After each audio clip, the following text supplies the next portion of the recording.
तो आज मैं एक्सप्लेन करने वाला हूँ हाल ही में जियो सिनेमा पे रिलीज हुई एक मर्डर मिस्ट्री सीरीज जिसका नाम है मर्डर इन महिम। इस सीरीज में गे सेक्स वर्कर्स का मर्डर होने लगता है। तो आखिर खूनी कौन है? अंत तक बने रहिएगा क्योंकि क्लाइमैक्स काफी मजेदार है। और वीडियो को स्टार्ट करने से पहले आप लोगों से एक रिक्वेस्ट है कि वीडियो को लाइक करें और चैनल को भी सब्सक्राइब करें। कहानी की शुरुआत मुंबई के एक एरिया महिम को दिखाते हुए शुरू होती है और वहाँ के जंक्शन में हम एक लड़के को देखते हैं। उसका नाम है प्रॉक्सी, जो एक गे सेक्स वर्कर है। उसका असली नाम है लक्ष्मण। वो प्लेटफॉर्म पर खड़ा था और दूसरी तरफ काला कपड़ा पहने हुए एक दूसरा लड़का आता है। दोनों एक दूसरे को देखने लगते हैं, फिर दोनों मिलते हैं और महिम स्टेशन के कोने वाले टॉयलेट में जाकर रोमांस करने लगते हैं। लेकिन वो काला कपड़ा पहना लड़का उस दूसरे लड़के लक्ष्मण को मार देता है। इसके बाद हम शिवाजी राव नाम के एक पुलिस इंस्पेक्टर को देखते हैं जो अपने घर में अपने पिता के साथ रहता है, जो भी रिटायर्ड पुलिस ऑफिसर है। उस कल्पना जो टीचर है और उसका एक बेटा भी है जिसका नाम है आरव। आधी रात में उसके पिता उठकर चिल्लाने लगते हैं जिस पर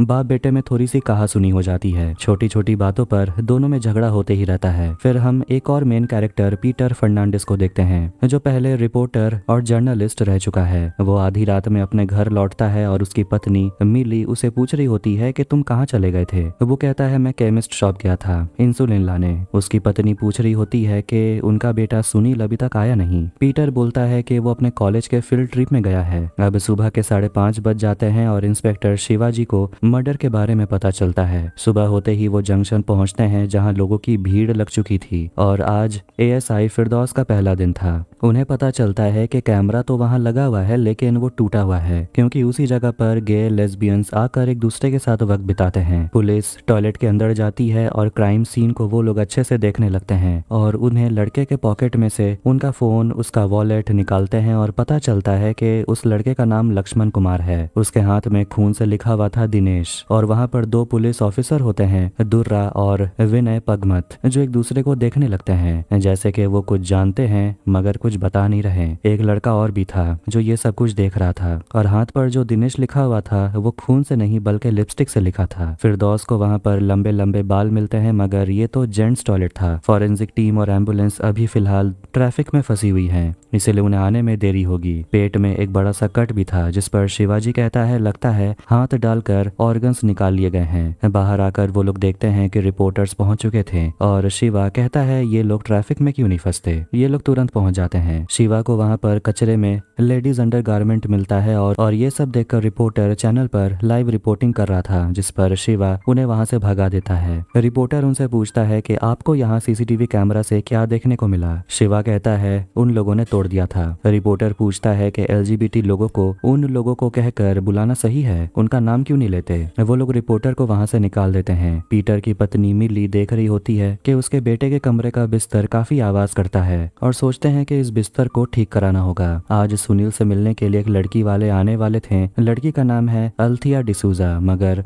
कल रात से सुनील घर ही नहीं आया। तभी वो लोग न्यूज में देखते हैं कि कुछ गे एक्टिविस्ट रास्तों पर प्रोटेस्ट कर रहे थे और वहाँ उन्हें सुनील भी देखने को मिलता है। वो सभी एक्टिविस्ट सुप्रीम कोर्ट के डिसीजन के खिलाफ थे क्योंकि आर्टिकल 377 को हटाया नहीं गया था। वहाँ सारे लोग गे थे और ये देखकर पीटर और मिली को भी लगने लगता है कि उनका बेटा सुनील भी गे है। इसके बाद वहाँ पर लड़की वाले पहुंच जाते हैं और पीटर और मिली बहाना मारने लगते हैं कि उनका बेटा उनके दोस्त के यहाँ गया हुआ है। पीटर और मिली सोच रहे होते हैं क्या सच में उनका बेटा गे है। फिर वो लोग टीवी में खबर देखते हैं जिसमें शिवा मीडिया के साथ बदतमीजी से पेश आ रहा था। पीटर और शिवा पहले कभी दोस्त हुआ करते थे। अब शिवा को एसीपी की तरफ से काफी डांट भी पड़ती है और फिर दोस्त उन्हें बताती है कि उन्हें लक्ष्मण के फोन का डिटेल मिल गया और एक ही नंबर से बार बार उसे कॉल आ रहे थे जो दिनेश का है। शिवा उसे कहता है कि दिनेश जो भी है उसका इस मर्डर से कुछ ना कुछ कनेक्शन है, सोशल मीडिया में जाकर देखो कि वो है कौन। इसके बाद में डॉक्टर पुलिस को बता रहे होते हैं लक्ष्मण के बारे में कि इसका मर्डर रात में 2 से 4 बजे के बीच हुआ होगा और इस लड़के का किडनी मिसिंग है। लेकिन इस लड़के को किडनी के लिए नहीं मारा गया क्योंकि इतने ब्रूटल तरीके से निकाला गया है कि किडनी का आर्टरी खराब हो चुका होगा। और जिस तरीके से खूनी ने चाकू से हमला किया है ऐसा लगता है कि उसने पहली बार किसी का मर्डर किया है, लेकिन फिर भी वो काफी ब्रूटल था। ये सब देखकर फिरदौस भी सोच रही होती है कि आखिर कोई इंसान इतना हैवान कैसे हो सकता है। मिली काफी टेंशन में थी, क्या सच में उनका बेटा होमोसेक्सुअल है। तभी पीटर को एक गे फेस्टिवल के बारे में पता चलता है। दूसरी तरफ दुर्रा और पगमत शिवा को आकर बताते हैं कि लक्ष्मण के कॉल डिटेल से हमारा भी नाम पता चल सकता है। वो सच बताते हैं कि वो लक्ष्मण को जानते हैं क्योंकि वो उनका खबरी था, मगर उसका नाम लक्ष्मण है है ये वो नहीं जानते थे, क्योंकि वो लोग उसे प्रॉक्सी कहकर बुलाते थे। अब शिवाजी और फिरदौस जाते हैं लक्ष्मण के घर और वहाँ उसकी माँ से मिलते हैं। घर पर लक्ष्मण के बारे में वो बताती है कि उसके बेटे का किसी से भी कोई झगड़ा नहीं था। शिवा पूछता है तो उसे मार कौन सकता है, जिस पर लक्ष्मण के पापा चिल्लाने लगते हैं कि तुम लोगों ने ही मारा है। वो दोनों लक्ष्मण के कमरे में जाते हैं जहाँ वो सोया करता था और वहाँ ढूंढने पर उन्हें कपड़ों में बहुत सारे पैसे मिलते हैं जो वो लक्ष्मण के मम्मी पापा को दिखाते हैं। तो उसकी माँ कहती है कि हमें तो इन पैसों के बारे में कुछ पता ही नहीं था, अगर होता तो हम ऐसे गरीबी में थोड़ी रहते हैं। वो लोग उसे दिनेश के बारे में पूछते हैं तो लक्ष्मण के पापा चिल्लाने लगते हैं और दिनेश को गाली देने लगते हैं और कहते हैं कि वो यहीं सामने ही रहता है। इसके बाद लक्ष्मण के बॉडी को क्रियाक्रम करने के बाद जलाने के लिए ले जाया जाता है। शिवाजी और फिरदौस दिनेश के घर पहुंचते हैं, जिसे लोग बैटरी भी कहते हैं, और उसके परिवार वाले कहते हैं कि दिनेश तो कल रात से घर ही नहीं आया, वो हमेशा रात को निकलता है काम करने, कहीं नाइट शिफ्ट पे काम करता है। फिरदौस को पता चलता है कि बैटरी के फोन को उन लोगों ने ट्रैक करना शुरू कर दिया, इसीलिए वो लोग तुरंत वहां से निकलते हैं। फिर हम दोनों पुलिस ऑफिसर को देखते हैं जो आपस में बात कर रहे थे कि अगर बैटरी के बारे में उन्हें पता चल गया तो हम लोग भी बहुत बुरे फंसेंगे, इसलिए हमें पहले बैटरी को ढूंढना होगा। फिर फिरदौस उन दोनों को कॉल करके कहती है कि उन्हें बैटरी मिल गया और तुरंत उन्हें लोकेशन पर पहुंचने को बोलती है, मगर फिरदौस और शिवाजी ट्रैफिक में फंस जाते हैं, इसलिए उन्हें ट्रेन से जाना पड़ता है। और फिरदौस उसे लगता है कि दुर्रा और पगमत कुछ न कुछ छुपा रहे हैं। जब वो सभी लोग ट्रैक किए हुए लोकेशन पर पहुंचते हैं तो उन्हें वहां पर राजू नाम का आदमी मिलता है, जिसने दिनेश का फोन उठा लिया था जो उसे स्टेशन पर मिला था। वो लोग राजू को अरेस्ट कर लेते हैं। फिर फिरदौस दोनों से पूछ रही होती है कि आप लोग को छुपा रहे हैं क्या, मैंने आप लोगों को कुछ बात करते हुए सुना बैटरी के बारे में, मगर वो लोग बस बातों को घुमाते रहते हैं। इसके बाद हम पीले शर्ट वाले लड़के को देखते हैं जिसे हमने स्टेशन पर देखा था। वो न्यूज में जाकर इंटरव्यू दे रहा था और बता देता है कि लक्ष्मण को मारा गया क्योंकि वो गे सेक्स वर्कर था। ये देखकर शिवाजी फिरदौस को कहता है पता करो ये शो कब रिकॉर्ड हुआ था और दिनेश के घर जाओ, कुछ भी मिले जब्त कर लेना और इस लड़के के बारे में पता करो। कुछ समय के बाद फिरदौस बताती है कि इंटरव्यू दोपहर को रिकॉर्ड हुआ था और वो लड़का इंटरव्यू देकर चला गया बिना नाम पता बताए। इसके बाद पीटर पहुंच जाता है गे फेस्टिवल में और वहां वो अपनी पत्नी का भाई लेस्ली से मिलता है जो भी गे है, और वहां वो अपने बॉयफ्रेंड वीरल के साथ था। वो लोग बातें करने लगते हैं और पीटर और लेस्ली के बीच होमोसेक्सुअलिटी को लेकर काफी बातें होती हैं। पीटर को वहां पर उसका बेटा सुनील नहीं मिलता, इसलिए वो वापस चला आता है और वो अपनी पत्नी मिली के साथ बातें करने लगता है कि वो अपने बेटे को ऐसी जिंदगी जीने नहीं देगा। पीटर किसी के भी सेक्सुअल प्रेफरेंस के खिलाफ नहीं है, मगर वो कहता है कि हमारा बेटा बड़ा हो चुका है और वो अपने लिए कोई भी डिसीजन ले सकता है। रात के समय शिवा काफी टेंशन में था क्योंकि 7 महीने से कोई भी केस वो सॉल्व नहीं कर पाया। वो कॉल रिकॉर्ड्स देख रहा था और वो एक नंबर पर फोन लगाता है जो एक लड़का फोन उठाता है और फोन काट देता है। फिर हम उसी लड़के को देखते हैं जो न्यूज में इंटरव्यू दे रहा था और उसी का नाम है दिनेश, मतलब बैटरी, और वो स्टेशन पर था तभी उस पर खूनी हमला कर देता है। दोनों में लड़ाई होती है मगर आखिर में खूनी दिनेश को मार डालता है। अगले दिन पुलिस स्टेशन में सभी लोग उस पीले शर्ट वाले लड़के के बारे में बात कर रहे थे कि हो सकता है वो किलर है, मगर अगर वो खूनी है तो वो न्यूज चैनल में क्यों गया। तभी उन्हें पता चलता है कि महिम स्टेशन में एक और डेड बॉडी मिली है। जब वो लोग जाते हैं तो उसी लड़के की डेड बॉडी उन्हें मिलती है जिसे वो लोग अभी तुरंत टीवी पर देख रहे थे। उसके पॉकेट में से उन्हें एक पर्ची मिलता है जिसमें लिखा हुआ था दुर्रा, जिसे पढ़कर वो दोनों पुलिस ऑफिसर दोबारा से घबराने लगते हैं क्योंकि एक का नाम तो दुर्रा था। डॉक्टर बॉडी का ऑटोप्सी करते हैं और पुलिस को बताते हैं कि इस बार खूनी ने किडनी को अच्छे तरीके से निकाला है, शायद अब उसे एक्सपीरियंस हो गया है एक को मारकर। एसीपी दुर्रा से पूछ रहे होते हैं कि आखिर उसका और तुम्हारा कनेक्शन है क्या, उसके पास से तुम्हारा नाम क्यों मिला। दुर्रा कहने लगता है कि मुझे खुद भी नहीं पता, मैं भी बहुत डरा हुआ हूँ, मेरा परिवार है। मगर ऑफिसर सोचने लगते हैं कि आखिर गे सेक्स वर्कर और पुलिस का क्या कनेक्शन हो सकता है। उन्हें लड़के का कॉल रिकॉर्डिंग मिल जाता है और 2 मर्डर जिसका हुआ दोनों के ही कॉल रिकॉर्डिंग में एक लड़के का नाम था, वो है सुनील फर्नांडिस,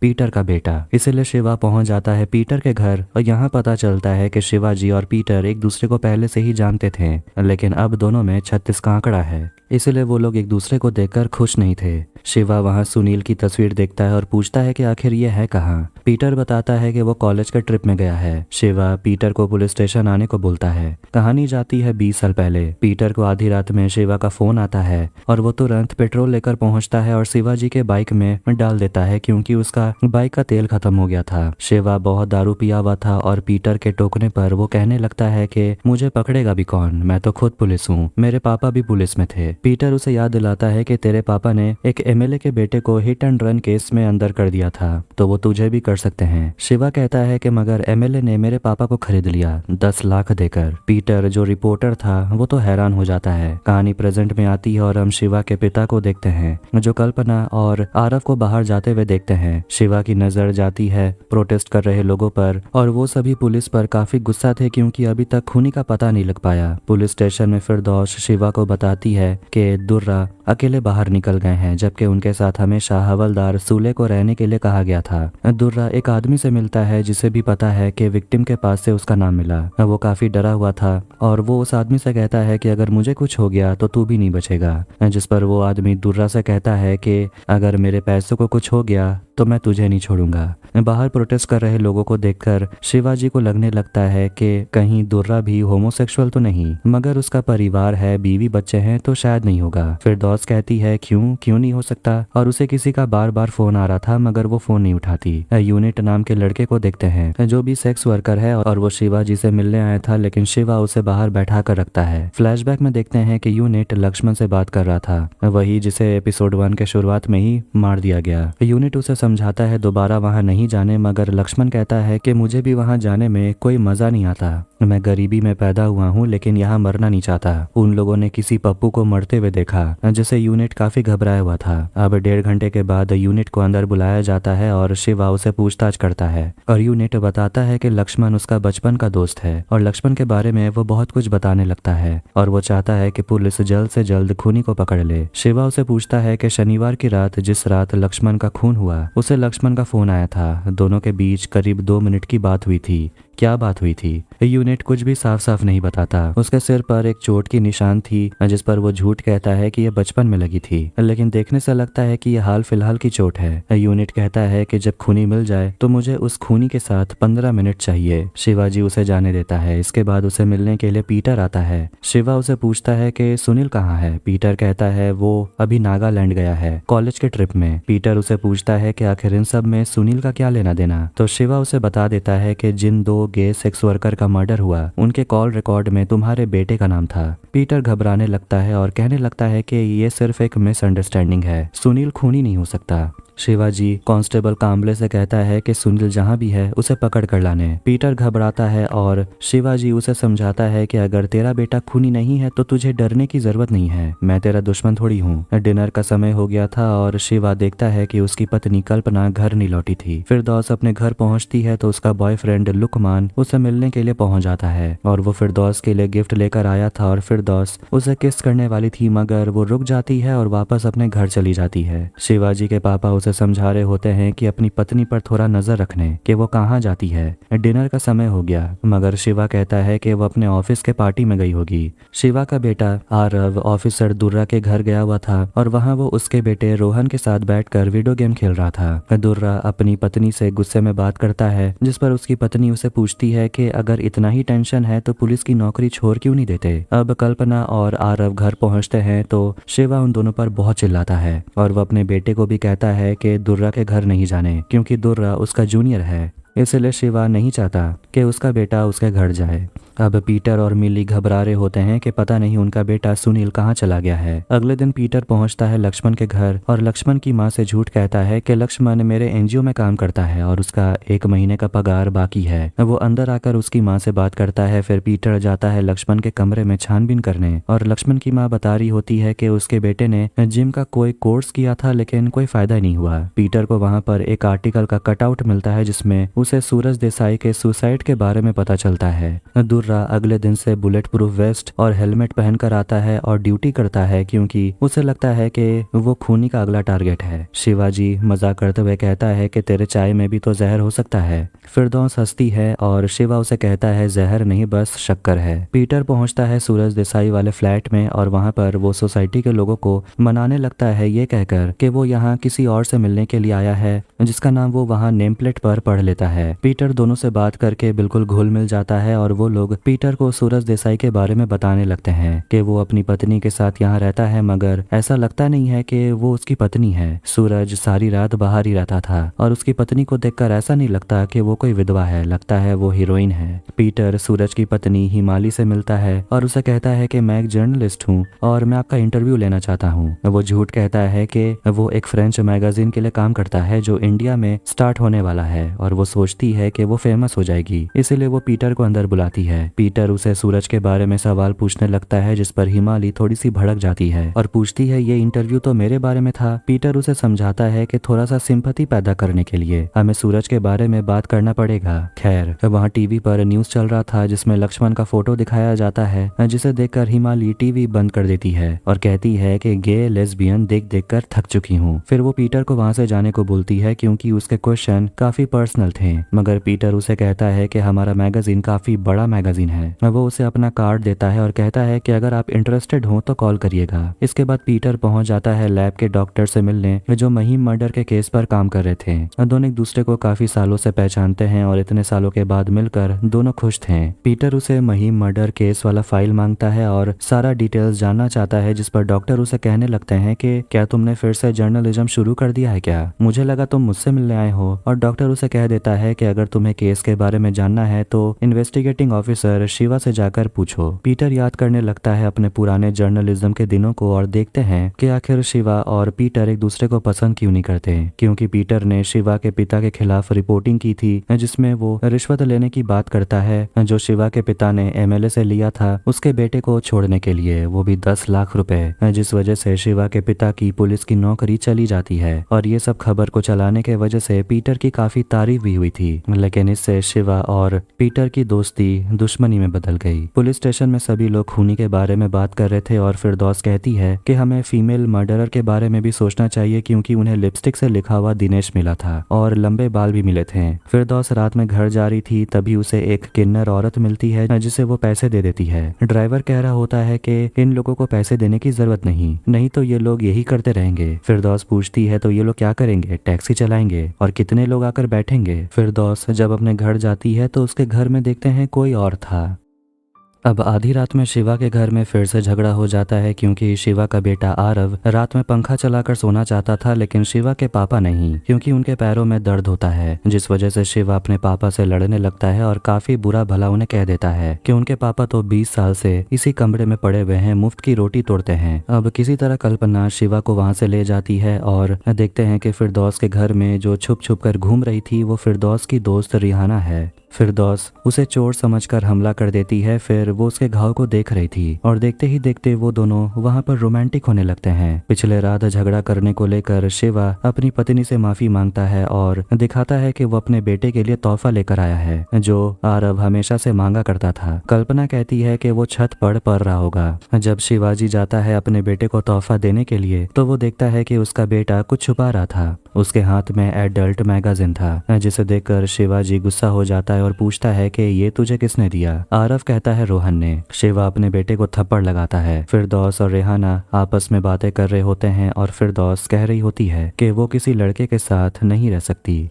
कि इतने में वहाँ पर फिरदौस के अम्मी अब्बू आ जाते हैं और फिरदौस की अम्मी जबरदस्ती अपनी बेटी से कह रही होती है उसके घुटने में दर्द हो रही है, थोड़ी सी मालिश कर देने, मगर किसी तरह वो समझा बुझा कर वो अपने अम्मी अब्बू को कमरे से बाहर भेज देती है। दोनों काफी घबरा गए थे कि कहीं उनका सच बाहर आ जाता तो क्या होता। अगले दिन पुलिस स्टेशन में शिवाजी दुर्रा को दिखाता है कि तेरे बेटे ने आरव को एडल्ट मैगजीन दिया और कहता है अपने बेटे को समझाने और उसे थोड़ा मारने। शिवाजी और फिरदौस पहुंचते हैं हॉस्पिटल और वहां से से वो लोग पिछले 6 महीने में जितने भी किडनी ट्रांसप्लांट हुए हैं उनका रिकॉर्ड मांगते हैं, मगर वो लोग देने से मना कर देते हैं। कहते हैं ये रिकॉर्ड कॉन्फिडेंशियल है। और अंदर बैठी हुई एक मैडम वो गावंडे सर को कॉल करती है जो कमिश्नर हैं। कहती है कि आपके यहाँ से पुलिस आई है, थोड़ा संभाल लीजिए। इसके बाद शिवा के सीनियर भी उसे डांटने लगते हैं कि हॉस्पिटल जाने की क्या जरूरत थी, उस हॉस्पिटल का डबल मर्डर से कोई कनेक्शन नहीं है, गावंडे सर का कॉल आया था। फिरदौस पूछ रही होती है कि अब वो लोग क्या करेंगे। शिवाजी सोच रहा था कि उनसे कुछ तो छूट रहा है।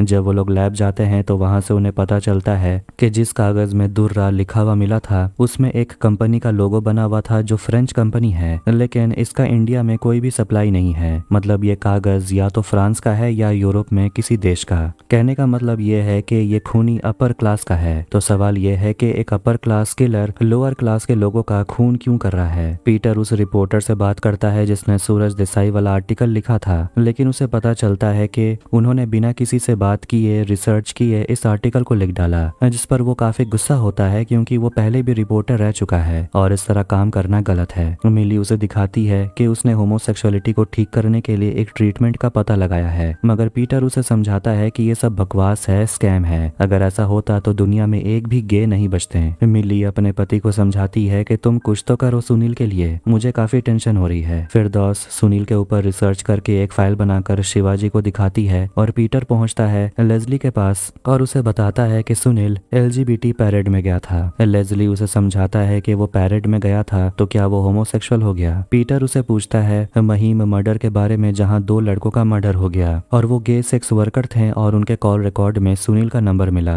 ये कोई इत्तेफाक तो नहीं हो सकता। सुनील कई दिनों से घर भी नहीं लौटा, उसका फोन भी बंद आ रहा था। इसके बाद लेस्ली बताने लगता है कि महीम स्टेशन का टॉयलेट वहाँ हमेशा से होमोसेक्सुअल्स आते थे एंजॉय करने। वो कहने लगता है कि होमोसेक्सुअल सिर्फ सेक्स के लिए ही नहीं जीते। वो पीटर से पूछता है कि सोचो अगर तुम्हारे लाइफ में तुम्हारी पत्नी नहीं होती तो आज तुम्हारा क्या होता, तुम अकेले नहीं पड़ जाते। होमोसेक्सुअल्स की लाइफ तो ऐसे ही अकेले ही गुजर जाती है, वो जिंदगी भर किसी का साथ पाने के लिए तरसते रह जाते हैं। शिवाजी और उसके पिता के बीच फिर से बहस हो जाती है क्योंकि उसके पिता इस उम्र में वॉचमैन की नौकरी करना चाहते थे, मगर शिवा और उसकी पत्नी कल्पना नौकरी करने से उन्हें मना कर देते हैं। दुर्रा अपने बेटे रोहन को वही एडल्ट मैगजीन दिखाता है और पूछता है कि आखिर ये आरव के पास कैसे गया, वो दोनों इस मैगजीन के साथ क्या कर रहे थे। वहाँ पर एक नर्स आती है जो रोहन को इंसुलिन का इंजेक्शन देती है क्योंकि रोहन को डायबिटीज है। उसके पापा उसे समझाते हैं कि अगर तुझे इंजेक्शन सही समय पे नहीं लगेगा तो तेरा शुगर लेवल बढ़ जाएगा। वैसे ही हर चीज का सही समय होता है और जब इसका भी सही समय आएगा तो मैं तुझे कुछ नहीं बोलूंगा, फिलहाल के लिए नहीं। फिरदौस रिहाना के साथ मूवी देखने जाने वाली थी, तभी उसे मिलने के लिए लुकमान पहुंच जाता है जो उसके लिए एक गिफ्ट लेकर आया था, जिसे देखकर फिरदौस उसे बाहर लेकर जाती है और उसे समझाने लगती है कि तुम ये सब क्यों कर रहे हो, और वो उसे अपने बारे में सच बता देती है और लुकमान नाराज होकर वहां से चला जाता है। वो अंदर आती है तो उसकी माँ उसे शादी को लेकर बातें करने लगती है कि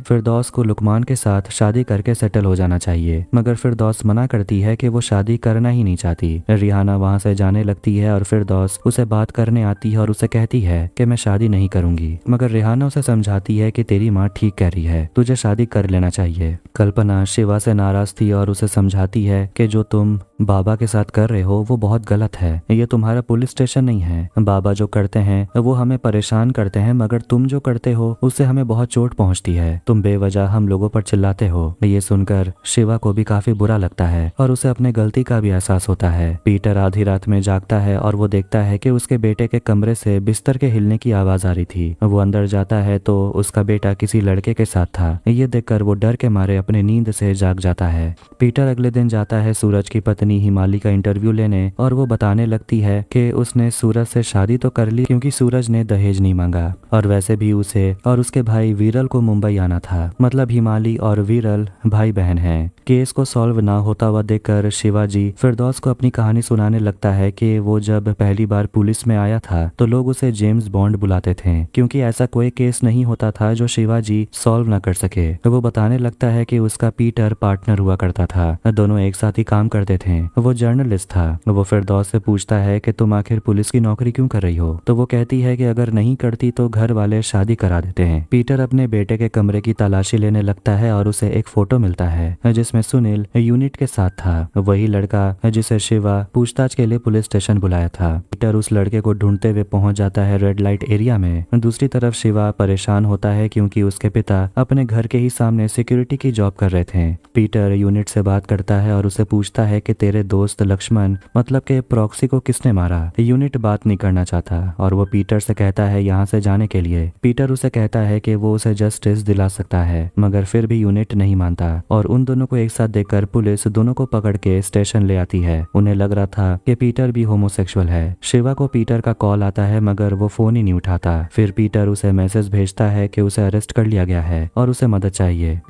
पुलिस स्टेशन में पीटर ऑफिसर इंचार्ज और बाकियों को समझाने लगता है कि वो होमोसेक्सुअल नहीं है, लेकिन वो लोग पीटर की बात नहीं सुनते और बाकी लोगों के साथ उसे जेल में बंद कर देते हैं। अपने पिता को काम करता देख शिवाजी अपनी पत्नी से कह रहा होता है कि जब से उसके पिता रिश्वत लेते हुए पकड़े गए तब से शिवा के अंदर एक डरी हुई ईमानदारी आ गई है। वो किसी से 100 रुपए लेने में भी डरता है। अब उसके पिता को काम करता देखकर लोग फिर से 20 साल पुराना बात लेकर बैठ जाएंगे। वो कहने लगता है कि उसका बेटा आरव भी उससे बात नहीं करता और सोचता है कि अगर वो पैसा ही कमा लेता तो शायद अच्छा होता। कल्पना बताती है कि हम सब तुम्हारे गुस्से से डरते हैं। वो शिवा को संभालती है ये कहते हुए कि बाबा ने जो कुछ भी किया उसमें तुम्हारी गलती नहीं है। पुलिस स्टेशन में यूनिट को काफी मार पड़ती है और उसे जेल में बंद कर दिया जाता है। पीटर के पूछने पर वो बताता है कि वो लोग मुझे तुझे फंसाने को बोल रहे थे, मैंने मना कर दिया। पीटर उसे समझाता है मैं तेरी मदद कर सकता हूँ, तू मुझे अपने जैसे लोगों के बारे में समझा। यूनिट उसे कहता है कि तू ठीक से नाम भी नहीं ले सकता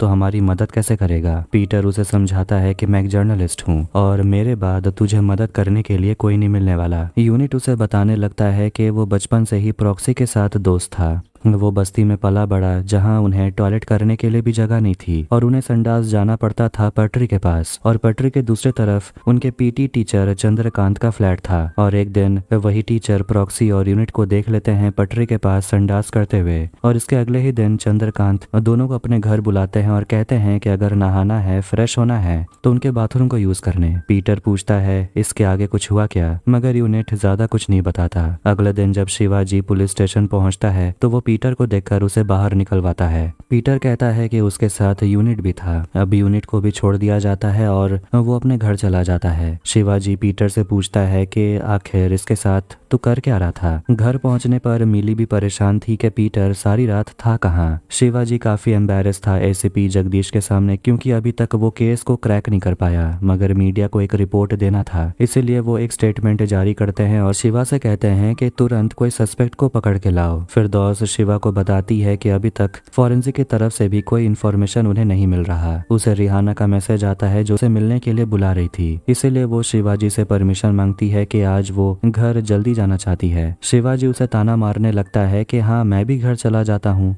मीडिया वालों को बोल दूंगा कि घर जाना जरूरी था। मगर थोड़ी देर के बाद वो फिरदौस को कहता है कि तुम घर जाओ, फैमिली को भी टाइम देना जरूरी है। इसके बाद दोनों मूवी देखने के लिए जाते हैं और रेहाना थोड़ी नाराज थी और फिरदौस से पूछती है कि तुम उस दिन लुकमान के साथ क्या बात कर रही थी, अगर तुम उसके साथ ही रहना चाहती हो तो फिर मेरे करीब क्यों आई। फिरदौस कहती है कि ऐसा कुछ भी नहीं है। रिहाना उसे कहती है कि वर्दी पहन कर भी तू बहुत डरपोक है। वो उसे कहती है ऐसे घुट घुट कर मैं नहीं जी सकती। फिरदौस उसे बताती है तो फिर क्या करूं, लोगों को बता दूं अपने बारे में, और क्या वो लोग हमें एक्सेप्ट करेंगे। रिहाना गुस्से में वहां से चली जाती है। अगले दिन पीटर पहुंच जाता है पीटी टीचर चंद्रकांत से मिलने के लिए, जो अब रिटायर हो चुका है और वो अभी बूढ़ा हो चुका था। पीटर खुद को ओल्ड स्टूडेंट बताकर अंदर आता है और उनसे बातें करने लगता है। तो वहीं सुनील घर पहुंच जाता है। चंद्रकांत के घर में सत्तू नाम का एक आदमी काम करता है जिसे चंद्रकांत कहता है चाय बनाने। लक्ष्मण मतलब के प्रॉक्सी के बारे में वो चंद्रकांत से पूछने लगता है और वो बताते हैं कि उस समय तो बहुत सारे लड़के लोग स्पोर्ट्स खेलने के बाद यहाँ आते थे नहाने के लिए, अब तो कोई भी नहीं आता। फिर वहाँ पर ऑफिसर विनय पगमत आते हैं और पता चलता है कि ये तो चंद्रकांत का बेटा है और पीटर को यहाँ देखकर वो उसे निकलने को बोलता है, मगर चंद्रकांत पगमत को बोलता है कि तू यहाँ से निकल, तू अपने घर जा। चंद्रकांत पीटर से कहता है कि मुझे पता है तुम मेरे ओल्ड स्टूडेंट नहीं हो, क्योंकि मेरे सारे स्टूडेंट को पता है मैंने शादी नहीं की और पगमत मेरा बेटा नहीं है। पीटर को उसके बेटे का कॉल आता है और पीटर अपने बेटे से कहता है महिम पुलिस स्टेशन के बाहर मिलने। देखते हैं वहाँ बहुत सारे प्रोटेस्टर पहुंच चुके थे और वो सबके सब LGBTQ कम्युनिटी के थे। पीटर शिवाजी से अपने बेटे को मिलाता है और सुनील उन्हें दिखाने लगता है कि वो अपने स्कूल के प्रोजेक्ट पर काम कर रहा था। प्रोजेक्ट में लक्ष्मण और दानिश भी शामिल थे और वो उन्हें टिकट भी दिखाता है कि वो नागालैंड गया था। शिवाजी ये देखकर उन दोनों को जाने देता है और पीटर से कहता है कि आज रात मैं तुझसे मिलना चाहता हूँ, तुझसे कुछ बात करनी है।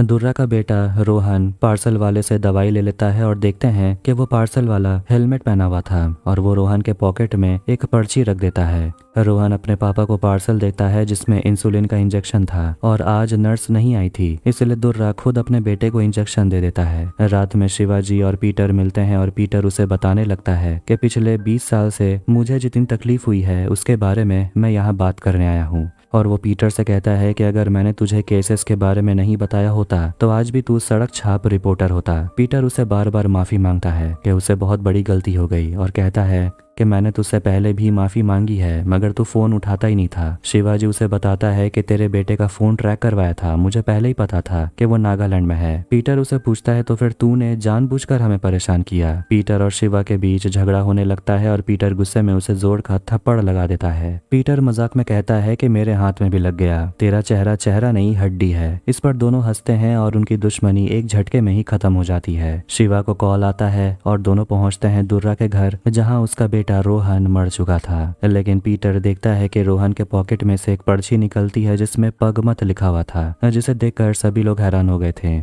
शिवाजी इसके बारे में फिरदौस को बता देता है और फिरदौस पगमत को कॉल करती है और उसे कहती है आप तुरंत पुलिस स्टेशन पहुंचिए, आपकी जान को खतरा है। लेकिन तभी उसके पास दुर्रा पहुंच जाता है और अपने बेटे के बारे में उसे बताने लगता है कि मेरे जैसे आदमी का बेटा कितना इंटेलिजेंट था, उसे पढ़ाने के लिए मैं अमेरिका भेजना चाहता था लेकिन सब उल्टा पड़ गया। और उसके बाद दुर्रा अपने ही दोस्त पगमत को गोली मार देता है।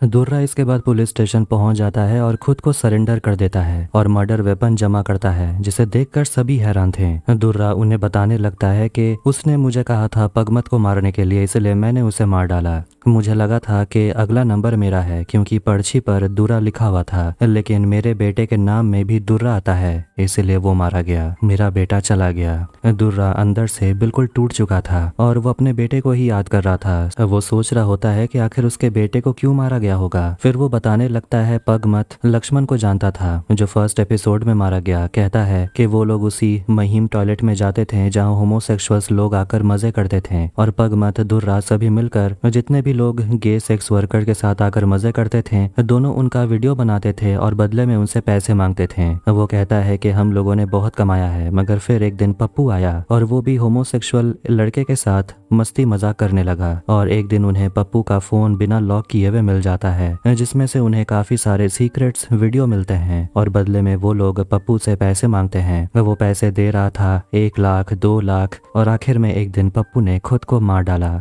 और इन सब के लिए वो खुद को दोषी मानता है, लेकिन सोचता है कि इन सब में उसके बेटे रोहन की क्या गलती थी। ये कहकर वो रोने लगता है। शिवाजी उसे पूछता है तो फिर प्रॉक्सी और बैटरी को तूने क्यों मारा? तूने अपने बेटे को भी मारा। वो कहता है मैं अपने बेटे को क्यों मारूंगा। पहले तो वो शिवाजी पर बंदूक उठा देता है और कहता है कि ये सब कुछ पप्पू का भूत कर रहा है। दुर्रा पागल हो गया था और अचानक से वो खुद को गोली मार लेता है। ये सब होता देखकर अगले दिन एसीपी सभी को फटकार लगाते हैं और पूछते हैं कि हमारे पुलिस में से ही कोई उन होमोसेक्सुअल के साथ मिलकर धंधा कर रहा था और तुम लोगों को इसके बारे में पता भी नहीं। वो शिवा से कहते हैं कि जिन लोगों ने भी प्रॉक्सी बैटरी को मारा है मुझे वो चाहिए। सुनील जब ब्रेकफास्ट करने के लिए बैठता है तो वो अपनी माँ से कहता है कि उसे ग्रीन टी पीना है। पीटर उसे पूछने लगता है कि तुम्हारा ये जो एड्स प्रिवेंशन वाला प्रोजेक्ट था उसके लिए तुम काफी सेक्स वर्कर से मिलते होगे। सुनील पूछता है हाँ क्यों।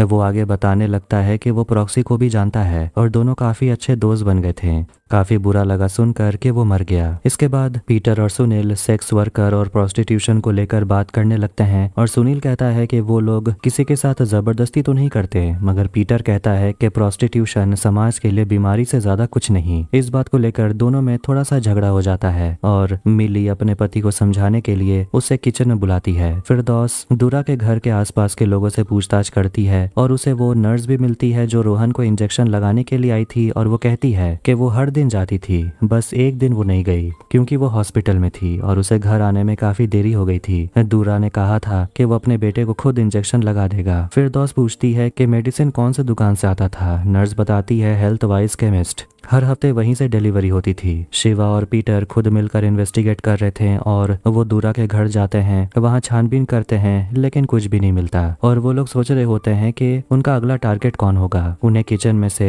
एक सिरिंज और दवाई मिलती है। शिवाजी फिरदौस से कहता है कि उस केमिस्ट शॉप में जाकर बात करो, पूछो कि डिलीवरी कौन करता था। डॉक्टर से पता चलता है कि रोहन को डायबिटीज था और उसके शरीर में जो रेसिड्यू मिला और जो वायल में मिला दोनों मैच करते हैं। वो ये भी बताते हैं कि जिस पर्ची में दुर्रा पगमत लिखा हुआ था वो दोनों एक ही कागज है, मतलब के खूनी एक है। में दोनों नाम को लिखने के लिए फाउंटेन पेन इस्तेमाल किया गया था और सोचते हैं कि आज के समय में फाउंटेन पेन कौन इस्तेमाल करता होगा। फिरदौस केमिस्ट शॉप जाती है और वहां से पता चलता है कि आखिरी दिन दवाई 6 दिन पहले गया था और वहां पर सीसीटीवी कैमरा वो देखती है और कहती है कि उसे फुटेज चाहिए। ऑफिस में बैठकर शिवाजी और पीटर इस केस के बारे में बात कर रहे थे और वो अपने इन्वेस्टिगेशन के बारे में बताने लगता है कि वो सूरज देसाई के सुसाइड के बारे में जान पाया और उसकी पत्नी से भी वो 2 बार मिला। पप्पू ने भी खुदकुशी की, सूरज देसाई ने भी की और लक्ष्मण ने सूरज देसाई के सुसाइड आर्टिकल को संभाल के रखा था, मतलब कि इन लोगों का कुछ कनेक्शन है। यहाँ तक कि पीटर बोलता है कि सूरज और पप्पू एक ही आदमी है। पीटर को सूरज की पत्नी पर शक है क्योंकि वो हमेशा अलग अलग कहानी बोलती है। उसे लग रहा था कि उसी ने सूरज को मारा होगा क्योंकि प्रॉक्सी और सूरज एक दूसरे को जानते थे और मिलते थे। वो उसके घर भी गया था। वहाँ हिमाली टीवी पर लक्ष्मण के फोटो को देखकर कुछ ज्यादा ही गुस्सा हो गई थी, जैसे कि कोई पर्सनल दुश्मनी हो। फिरदौस एक दूसरे केमिस्ट शॉप में जाती है। वहाँ भी उसे सीसीटीवी कैमरा में एक आदमी मिलता है जो हेलमेट पहना हुआ था। वो दवाई खरीद रहा था और वैसा ही आदमी उन्हें दुर्रा के घर के बाहर भी देखने को मिला। वो तुरंत इस बारे में शिवाजी को बताती है और शिवाजी लैब वाले डॉक्टर को फोन करता है तो वो बताते हैं कि पीटर उससे मिलने के लिए पहले भी आया था और महीम मर्डर केस के बारे में वो जानना चाहता था, मगर मैंने मना कर दिया। ये देखकर शिवाजी को लगने लगता है कि शायद पीटर का कोई ना कोई मकसद है कि वो इस केस को इन्वेस्टिगेट करने के लिए लौटा है। तो वो जानबूझकर शिवाजी का ध्यान भटका रहा है। वो गुस्से में पहुंच जाता है पीटर के घर और उस पर मर्डर का इल्जाम लगाता है। पूछता है कि आखिर वो 14 तारीख की रात 3 बजे कहाँ था। उसकी पत्नी कह रही होती है, उसे बताओ तुम तो केमिस्ट के दुकान गए थे। वो अपनी पत्नी से कहता है कि मैंने तुमसे झूठ कहा, मैं रेखा से मिलने गया था, उसे दवाइयों के लिए पैसों की जरूरत थी। फिर दोस्त शिवाजी को कॉल करके बताती है कि जब सेकंड विक्टिम का मर्डर हुआ तो पीटर कहीं भी नहीं दिखा, मतलब कि शिवा बेवजह पीटर पर शक कर रहा था, इसलिए वो उसे माफी मांगता है। पीटर बताने लगता है कि वो अपने बेटे सुनील को लेकर काफी परेशान है। कहता है या तो वो मुझे नहीं समझ पा रहा या तो मैं उसे नहीं समझ पा रहा। फिरदौस को देखने के लिए लुकमान और उसके पूरे परिवार पहुंच जाते हैं और वो लोग खाने के लिए बैठते हैं। तब भी फिरदौस उनसे बात करने में बिल्कुल भी इंटरेस्टेड नहीं थी। लुकमान ये सब साफ साफ नोटिस करता है। शिवा अपने पापा से जाकर मिलता है जो ड्यूटी पर थे और वो उनके साथ डिनर भी करता है। दोनों बातें करते हैं काफी अच्छे तरीके से। पीटर अपने बेटे से बात करने के लिए आता है जो LGBT कम्युनिटी के बारे में किताबें पढ़ रहा था। पीटर उसे यूनिट के बारे में पूछते हैं तो वो कहता है कि हाँ मैं उससे मिला हूँ, वो दोस्त है मेरा। मगर पीटर उसे समझाता है कि ऐसे लोगों से दोस्ती नहीं करते। सुनील कहता है कि आपको उससे मिलना चाहिए। पीटर कहता है कि उससे मैं पुलिस स्टेशन में मिल चुका हूँ। सुनील कहता है पुलिस स्टेशन में मिलने से क्या फायदा, कल उसे लंच के लिए बुलाते हैं। लेस्ली देखता है कि उसे जानलेवा बीमारी हो गई है, उसे एड्स हो गया है और वीरल उसके साथ रहना चाहता था क्योंकि बुरे वक्त में लेस्ली उसके साथ था। मगर वो वीरल से पूछता है कि मेरे से प्यार हो गया है क्या तुझे, और उसे कहता है यहाँ से चले जा। सुनील ने यूनिट को अपने घर बुला लिया है लंच करने के लिए और इसके बारे में जानकर पीटर भी हैरान था और मिली भी पूछती है कि यूनिट ये कैसा नाम है, कॉलेज का दोस्त है क्या। सुनील कहता है नहीं, वो एक सेक्स वर्कर है, जिस पर मिली भी हैरान हो जाती है। फिर हम यूनिट को देखते हैं जो लंच पर आने के लिए तैयार हो रहा था और उसके अलमारी में एक चाकू था। फ्लैशबैक में हम एक लड़के को देखते हैं और यही है पप्पू, मतलब सूरज देसाई। वो महीम स्टेशन में था और वो लक्ष्मण से आकर मिलता है। दोनों चले जाते हैं कोने वाले बाथरूम में और वहाँ दोनों एक दूसरे के साथ इंटीमेट होने लगते हैं। मगर उन्हें नहीं पता था कि दुर्रा और विनय उन दोनों का वीडियो बना रहे थे। दोनों उस लड़के के सामने आ जाते हैं और ये देखकर पप्पू गिड़गिड़ाने लगता है और बहुत रोने लगता है कि उसके साथ ऐसा ना करने, किसी को ये वीडियो ना दिखाने, उसकी जिंदगी बर्बाद हो जाएगी। कहानी प्रेजेंट में आती है और यूनिट पीटर के घर पहुंच जाता है। सभी लोग खुशी से उसका घर पर स्वागत करते हैं और सुनील उसे सॉरी कहता है क्योंकि उसका दोस्त प्रॉक्सी अब इस दुनिया में नहीं रहा। यूनिट को काफी अच्छा लगता है कि चलो कोई तो सॉरी बोल रहा है, नहीं तो आजकल कोई हमदर्दी दिखाता ही नहीं। पीटर उससे काम के बारे में बात करने लगता है तो यूनिट कहता है कि वो लोग ये काम मजबूरी में करते हैं क्योंकि उन्हें कहीं और काम ही नहीं मिलता। उसे नहीं पता गे लेस्बियंस क्या होता है क्योंकि वो कभी कॉलेज नहीं गया। अगर कॉलेज गया होता तो शायद उसे पता होता। उसे ये सब काम करने में मजा नहीं आता, लेकिन जब बात पैसों की आती है तो करना पड़ता है। इसके बाद वो लोग बैठकर खाना खाते हैं और यूनिट हाथ से खाना चाहता था और वो लोग बोलते हैं बिल्कुल खाओ, जिसमें भी तुम कंफर्टेबल हो। और वो बिल्कुल खुलकर उन लोगों से बातें करने लगता है और कहने लगता है कि वो दुबई जाने वाला है, कब ये तो नहीं पता, लेकिन वो जरूर जाएगा और वो शादी करके सेटल भी होना चाहता है। अब जाने का वक्त हो जाता है तो मिली यूनिट को एक गिफ्ट भी देती है और जब यूनिट वहाँ से जा रहा था तो वो खुश था। फिरदौस शिवाजी को बताती है कि दुर्रा के फोन से पप्पू का नंबर मिला, फोन आउट ऑफ रीच है तो कंपनी से इंफॉर्मेशन हम निकालने की कोशिश कर रहे हैं। फिर शिवा पीटर से मिलता है और पीटर उसे बताता है चंद्रकांत के बारे में और बता देता है कि ऑफिसर पगमत उसका भतीजा है और ये भी कहने लगता है कि यूनिट, प्रॉक्सी ये सभी लोग चंद्रकांत के घर में नहाने के लिए जाया करते थे, जो काफी अजीब है क्योंकि कोई दूसरे के घर में जाके क्यों ही नहाएगा। दोनों चंद्रकांत से मिलने के लिए जाते हैं और कोई उनका पीछा कर रहा था। दोनों चंद्रकांत से विनय के बारे में बात करते हैं, मतलब पगमत के बारे में। तो चंद्रकांत को ये पता था कि पगमत को यहाँ से ट्रांसफर किया जा चुका है। दोनों शॉक्ड हो जाते हैं क्योंकि पगमत तो मर चुका है। चंद्रकांत कहता है कि ये मुझे सत्तू ने बताया। शिवा सत्तू से जाकर बात करता है तो वो बताता है कि चंद्रकांत थोड़े कमजोर दिल के हैं, इसलिए मैंने उन्हें सच नहीं बताया। पगमत नीचे वाले कमरे में ही रहता था और वो दोनों जाकर वहाँ छानबीन करते हैं और उन्हें एक बैग से बहुत सारे घड़ी, वॉलेट, दूसरी तरफ पीटर को काफी सारे मेमोरी कार्ड मिलते हैं और उनमें से एक में पप्पू लिखा हुआ था जिसे वो लोग कैमरा में चलाते हैं और ये वही वीडियो था जो हमने पहले देखा था। शिवाजी तुरंत फिरदौस को फोन करता है और उसे कहता है फॉरेंसिक टीम को लेकर पगमत के घर पर भेजो। फिरदौस उसे बताती है कि जो नंबर पप्पू के नाम से सेव किया हुआ था वो असली में हिमाली के नाम से रजिस्टर्ड है। पीटर कहता है कि मैं उसे पहचानता हूँ। दोनों पहुंचते हैं हिमाली के घर और पीटर वहाँ पर उसका फोटो खींचने लगता है ये कहकर कि वो मैगजीन में डालेगा और वो खुशी खुशी फोटो शूट कराती है, जबकि शिवा फोन के जरिए उनकी बातें सुन रहा था। हिमाली बताने लगती है कि उसके सपने क्या क्या हैं और वो आगे क्या क्या करना चाहती है। वो ये भी कहती है कि उसकी माँ गुजर गई, किडनी ट्रांसप्लांट ऑपरेशन नहीं हो पाया। वो और वीरल जो दोनों भाई बहन हैं उन लोगों ने काफी कोशिश भी की। शिवाजी फिरदौस को कॉल करके कहता है सीढ़ियों से ऊपर आने। पीटर उसे पूछता है कि आखिर सूरज ने खुद को क्यों मारा। वो कहती है वो डिप्रेशन में था। पीटर और भी कई सवाल पूछने लगता है सूरज के बारे में तो हिमाली को शक होता है और वो उसे कहती है तुम यहाँ से निकल जाओ, कैमरा बंद करो। और तभी वहाँ पर शिवा टीम के साथ पहुंच जाता है और वो लोग हिमाली को अरेस्ट कर लेते हैं। लॉकअप में फिरदौस उसे पूछती है कि तुमने आखिर सूरज के साथ क्या किया। हिमाली कहती है ये पूछिए कि सूरज ने मेरे साथ क्या क्या किया। 1 साल हो गए शादी को और उसने मुझे आज तक हाथ नहीं लगाया। हमारे बीच पति पत्नी जैसा कुछ था ही नहीं। मेरे अकाउंट में इतने सारे पैसे थे जो सूरज ने अपने अय्याशियों में उड़ा दिए और जब मुझे अपनी माँ का ऑपरेशन कराना था तो बैंक अकाउंट में पैसे ही नहीं थे। सूरज ने मेरी माँ को मार डाला। फिरदौस पूछती है तो फिर इसीलिए तुमने उन सभी को मार डाला। हिमाली कहती है काश मैं मार पाती, मगर मैंने ऐसा कुछ नहीं किया। फिरदौस और शिवाजी जाते हैं हॉस्पिटल में जहाँ हिमाली ने अपनी माँ को एडमिट कराया था, उसकी बातों को क्रॉस चेक कराने के लिए, जो सही निकलता है। पीटर, शिवा, फिरदौस एक साथ केस के बारे में बात कर रहे थे और तभी पीटर को लेस्ली का मैसेज आता है जो उसे मिलने के लिए बुलाता है और शिवा फिरदौस की तारीफ करता है क्योंकि वो आजकल काफी अच्छा काम कर रही है। खुश होकर वो रेहाना को कॉल करती है और कहती है कि मेरे सर ने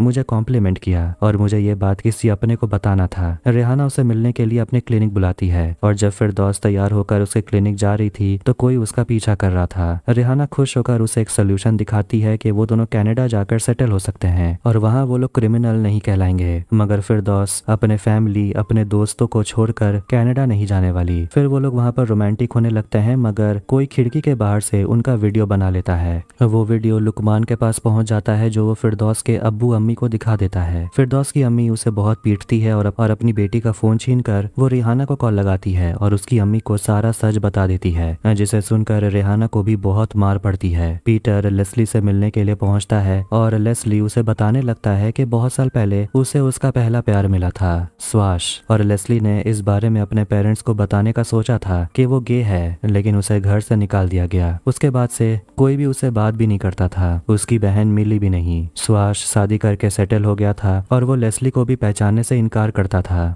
मगर वो कहता था गलती उसकी भी तो नहीं है, क्योंकि प्यार करने के लिए हिम्मत चाहिए। फिर सुभाष अपने शादी से तंग आकर महीम के टॉयलेट में जाने लगा जहाँ होमोसेक्सुअल्स आते थे, और सोसाइटी के प्रेशर में आकर उसने खुद को खत्म कर लिया और इसलिए मैंने उन लोगों को खत्म कर दिया। और यहाँ वो कबूल करता है कि प्रॉक्सी बैटरी को उसने मारा। दूसरी तरफ हम देखते हैं कि रिहाना भी खुद को खत्म कर लेती है।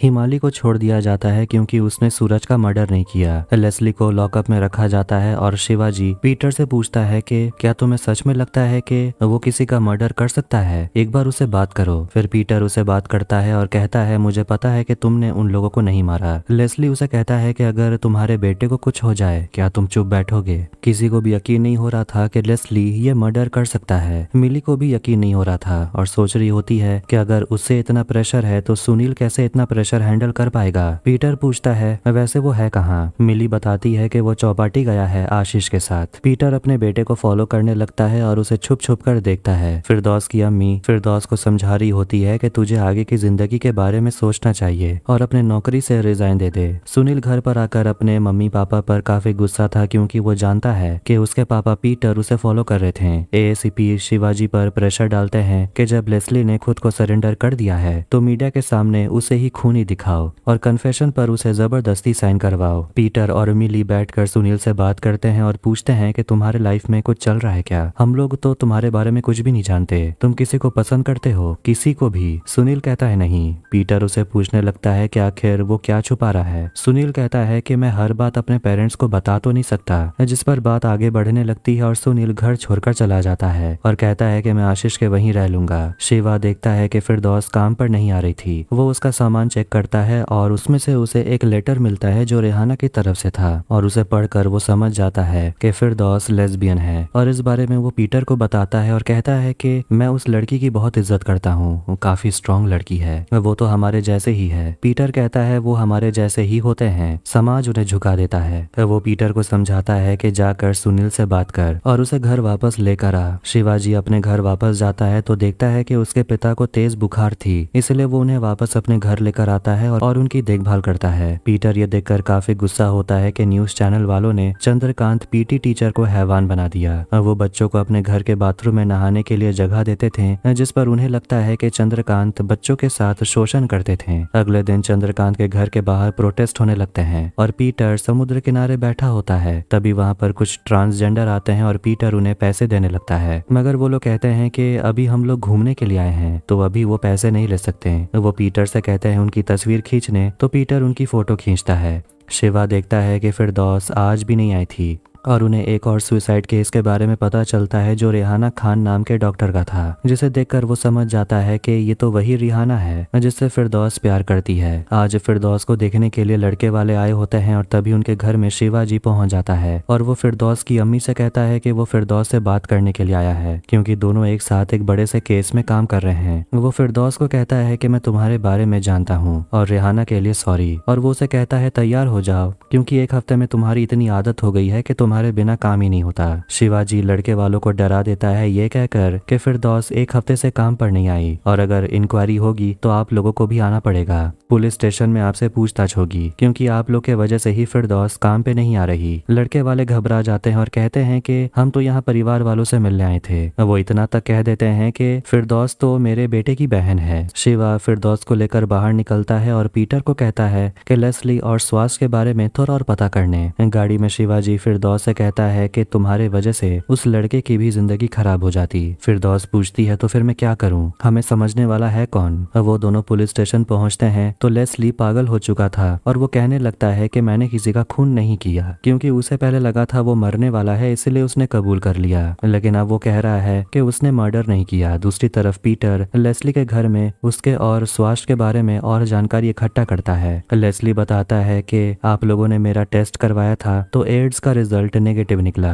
दूसरी तरफ वीरल घर पहुंच जाता है और वो वहां पर पीटर को देख लेता है। लेस्ली बताता है कि मुझे लगा था वीरल मेरी देखभाल कर रहा है मगर वो तो मुझे जहर दे रहा था। वो बताने लगता है कि तुम लोग जो महीम स्टेशन पर होमोसेक्सुअल के ऊपर नजर रखते हो और उनके साथ जो भी सेक्स करने के लिए आते हैं उनसे पैसे एक्सटॉर्ट करते हो, इसके बारे में मुझे सब कुछ पता है। सूरज देसाई भी इसी का शिकार था और उसने मजबूरन उन पैसों को निकाला जिससे वीरल और हिमाली अपनी माँ का इलाज करवाने वाले थे। तुम पुलिस वालों के वजह से ही वीरल की माँ मारी गई और सूरज भी मर गया। शिवा पूछता है तो फिर तुम लोगों ने दुर्रा और पगमत के खिलाफ रिपोर्ट क्यों नहीं लिखवाई? लेस्ली हंसते हुए कहता है कि हम लोग तो आर्टिकल 377 के अंडर क्रिमिनल हैं, तो हम लोग कैसे रिपोर्ट लिखवाने के लिए आते हैं, वो भी एक पुलिस के खिलाफ। वो कहने लगता है कि वीरल ने किसी लैब से मेरा फेक मेडिकल रिपोर्ट बना कर लाया और ये बताया कि मुझे एड्स है और मैं मरने वाला हूँ, और मैं मान भी गया उसकी बात। वो शिवा को वीरल का फोटो भेज देता है और वो फोटो वो पीटर को भेजता है और कहता है यही वो आदमी है जिसे वो ढूंढ रहे थे। पीटर वीरल से ही बात कर रहा था और वीरल उसे बताने लगता है कि वो मुंबई आया था एक्टर बनने, मगर वो यहाँ फंस के रह गया।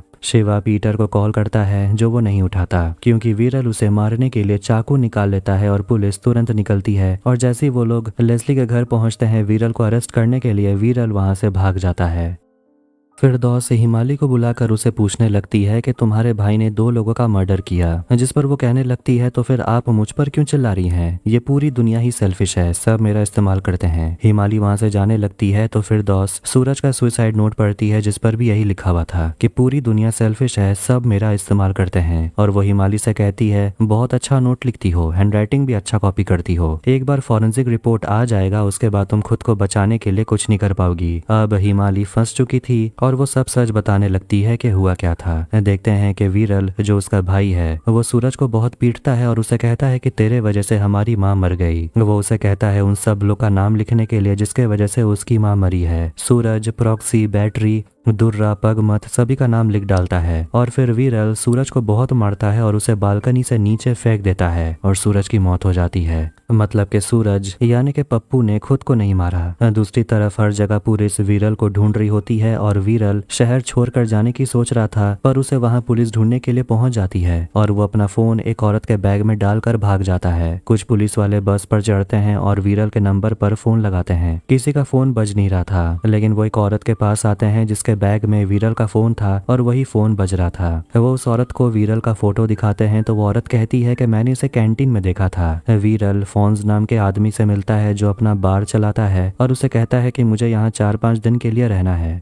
और बदले में उसे ढेर सारे पैसे भी देता है। पैसे कम पड़ते हैं तो अपना अंगूठी भी देता है। शिवाजी एसीपी को जब वीरल के बारे में बताता है तो एसीपी उसे बहुत डांटने लगता है कि हमने मीडिया को लेस्ली के बारे में बता दिया है और तुम चाहते हो कि मैं अपना स्टेटमेंट फिर से बदल लूं, मेरी क्या ही इज्जत रह जाएगी। इसके बाद लेस्ली को छोड़ दिया जाता है और वो और पीटर एक टैक्सी से कहीं जा रहे थे और उसी ड्राइवर से वो लोग बात करते हैं जो गे लोगों के बारे में सारी जानकारी रखता है। लेस्ली उसे वीरल की तस्वीर दिखाता है और पूछता है कि ये कहाँ देखने को मिलेगा। वो ड्राइवर बताने लगता है कि इस लड़के ने अपनी लाइफ बनाने के लिए कितनों की लाइफ खराब कर दी। वो ड्राइवर उन्हें फोन्स के बार तक पहुंचा देता है और लेस्ली फोन्स को पहचानता है और उसे वीरल की तस्वीर दिखाता और पूछता है ये कहाँ है। वो फोन्स को बता देता है कि महीम स्टेशन मर्डर के बारे में जिसमें वीरल कहाँ था, मगर फोन्स उन्हें झूठ कहता है कि वो तो दुबई भाग गया होगा क्योंकि यहाँ जो भी मर्डर करता है वो दुबई भाग जाता है। इसके बाद वो जाता है वीरल से मिलने और उसे 2-4 झापड़ लगाता है और कहता है कि तूने 3-3 मर्डर किए हैं, आज रात ही यहाँ से निकल जाना। पुलिस स्टेशन के बाहर LGBT कम्युनिटी के लोग प्रोटेस्ट कर रहे थे क्योंकि उन्हें उनका हक चाहिए, क्योंकि फिलहाल वो लोग क्रिमिनल्स हैं। एसीपी उनका मजाक उड़ाते हैं कि ये लोग हक मांग रहे हैं ताकि ये लोग आराम से क्राइम कर पाएं। फिरदौस ये सुन लेती है और एसीपी से कहती है शायद प्रॉब्लम आपको है इन लोगों से, इनको नहीं। आर्टिकल 377 अंग्रेजों का बनाया हुआ आर्टिकल है और उनके देश में आज होमोसेक्सुअल आजादी से घूम सकते हैं, लेकिन हमारे देश में नहीं। अभी भी आर्टिकल लगा हुआ है। एसीपी कहते हैं इनके साथ यही होना चाहिए, ये लोग सोसाइटी को तंग करके रखे हैं। फिरदौस कहती है ये लोग सोसाइटी को नहीं बल्कि सोसाइटी इन्हें तंग करती है और सोसाइटी के ही प्रेशर में आकर ये लोग खुद को खत्म कर लेते हैं। एसीपी कहते हैं इनके साथ तो ऐसा ही होना चाहिए, क्रिमिनल है सबके सब। फिरदौस कहती है तो फिर इस हिसाब से मैं भी तो क्रिमिनल ही हूँ, और वो उन लोगों के साथ जाकर प्रोटेस्ट में शामिल हो जाती है। इसके बाद एसीपी शिवाजी से कहने लगते हैं कि फिरदौस के खिलाफ कुछ एक्शन लो, तुम अपने जूनियर को संभाल कर रख भी नहीं सकते। पीटर लेस्ली के फोन में एक फोटो देखता है जिसमें फोन्स के हाथ में वीरल की अंगूठी थी जो वीरल ने पेमेंट देने के लिए दिया था। पीटर पहचान लेता है कि ये वीरल की अंगूठी है और वो लोग पहुंचते हैं दोबारा से फोन से मिलने के लिए और अब उसे दिखाना पड़ता है कि उसने वीरल को कहाँ छुपा के रखा है, मगर वो लोग देखते हैं कि वीरल का भी मर्डर हो चुका था। वो लोग फोन से पूछताछ करते हैं और वो कहता है कि मैंने उसे नहीं मारा। लैब वाले डॉक्टर से पता चलता है कि वीरल को जिस चाकू से मारा गया था वो चाकू मरे हुए जानवर को काटने के लिए इस्तेमाल किया जाता है, जैसे स्लॉटर हाउस में या फिर वेटेनरी हॉस्पिटल में।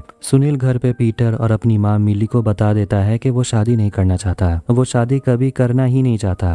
पीटर उसे समझाता है कि लाइफ में एक पार्टनर की जरूरत पड़ती है। तब सुनील कबूल करता है कि वो गे है। पीटर अपने बेटे से कहता है कि अगर तुम इसमें खुश रहोगे तो हमें कोई प्रॉब्लम नहीं है, बस लाइफ में एक पार्टनर होना चाहिए, वो कोई भी हो सकता है। सुनील काफी खुश होता है कि उसके पेरेंट्स इतने सपोर्टिव थे। तभी उसे यूनिट का मैसेज आता है कि उसे दुबई में नौकरी लग गई है। पीटर कहने लगता है चलो अच्छा ही हुआ, उसने क्या क्या काम नहीं किया, physical training, sex worker. Sunil कहता है वेटेनरी हॉस्पिटल में भी उसने जॉब किया जहाँ वो मरे हुए एनिमल्स का स्किन छीला करता था। अब ये जान करके तुरंत यूनिट को पुलिस स्टेशन बुलाया जाता है और शिवाजी उसे पूछता है कि तू वेटेनरी हॉस्पिटल में काम करता था। शिवाजी उसे वीरल का फोटो दिखाता है और कहता है कि इसी ने प्रॉक्सी को मारा और उसी ने उसके शरीर से किडनी निकाला, जैसे कि तू मरे हुए जानवरों का निकाला करता था। यूनिट का मुंह खुलवाने के लिए वो उसे भड़काने लगता है ये कहकर कि प्रॉक्सी के साथ जो हुआ अच्छा ही हुआ, गंदे काम करने वालों के साथ ऐसा ही होना चाहिए। गुस्से में यूनिट अपना सिर पटकने लगता है और पुलिस उसे लॉकअप में बंद कर देती है। पीटर यूनिट से बात करने जाता है और उससे पूछता है कि मैं सिर्फ ये जानना चाहता हूँ कि तुमने वीरल को मारा या नहीं। यूनिट कबूल करता है कि वीरल ने प्रॉक्सी और बैटरी को मारा, इसलिए उसने वीरल को मार डाला। वो कहने लगता है कि हम जैसे लोगों को अपने लोगों के लिए खुद बदला लेना पड़ता है। वो पीटर से कहता है कि आपको मेरे बारे में जो सोचना है सोच लीजिए, मगर हमारे जैसे लोगों को बचा लीजिए। ये सारी बात पीटर शिवाजी को बताता है और सोच रहा होता है कि वीरल का मर्डर करने के वजह से अब यूनिट को अब इसी जेल में सड़ना पड़ेगा। वो बेचारा दुबई जाने वाला था। उन्हें सामने प्रोटेस्ट कर रहे लोगों को देखकर भी काफी बुरा लगता है, क्योंकि ये लोग इतने दिन से बस अपना हक मांग रहे हैं ताकि वो उनसे प्यार कर पाए जिसे वो करना चाहते हैं। लेकिन लॉ इन्हें प्यार करने की परमिशन नहीं दे सकता, क्योंकि लॉ को लगता है कि इनसे समाज को खतरा है। फिर वहाँ पर एसीपी फिरदौस को देखकर शिवाजी पर चिल्लाते हैं कि मैंने कहा था ना इस पर एक्शन लेने के लिए। शिवाजी उनसे कहने लगता है कि वो अपना काम ईमानदारी से करती है, वो अपने पर्सनल लाइफ में क्या करती है क्या नहीं करती है आपको उसे प्रॉब्लम नहीं होनी चाहिए। एसीपी गुस्से में उन्हें घूरने लगता है और वहां से चला जाता है। अब केस को सॉल्व करने के बाद पीटर सोच लेता है कि उसने बहुत जल्दी रिटायरमेंट ले लिया और वो वापस से जर्नलिज्म करना चाहता है, इसीलिए वो वापस से न्यूज चैनल ज्वाइन करता है और जर्नलिज्म स्टार्ट करता है। और शिवा और फिरदौस एसीपी का कंप्लेंट फाइल लेकर स्टेट पुलिस कंप्लेंट अथॉरिटी पहुंच जाते हैं और इसी के साथ मर्डर इन महिम सीजन 1 यहीं पर एंड हो जाती है। वीडियो अगर आपको पसंद आया तो वीडियो को लाइक करें, चैनल को भी सब्सक्राइब करें। मिलते हैं नेक्स्ट वीडियो में। Take care.